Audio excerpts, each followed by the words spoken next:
Well, the tools of physics are incredibly helpful to understand and make progress in any field. And first principles means just obviously just means, break things down to the fundamental axiomatic elements that are most likely to be true, and then reason up from there as cogently as possible, as opposed to reasoning by analysis or metaphor.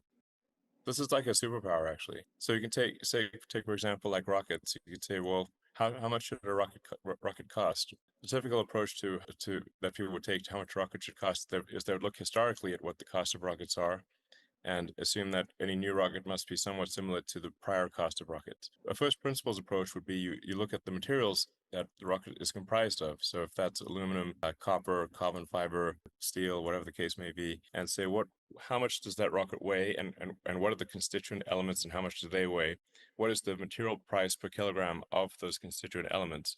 And that sets the actual floor on what a rocket can cost. And then you realize, oh, actually, the raw materials of a rocket are only maybe 1 or 2% of the historical cost of a rocket. So that would be a first principles analysis of the potential for cost optimization of a rocket.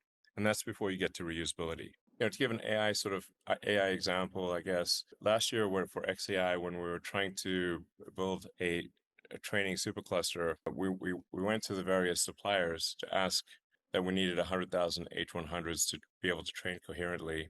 Their estimates for how long it would take to complete that were 18 to 24 months. It's like, well, we need to get that done in 6 months, or we won't be competitive.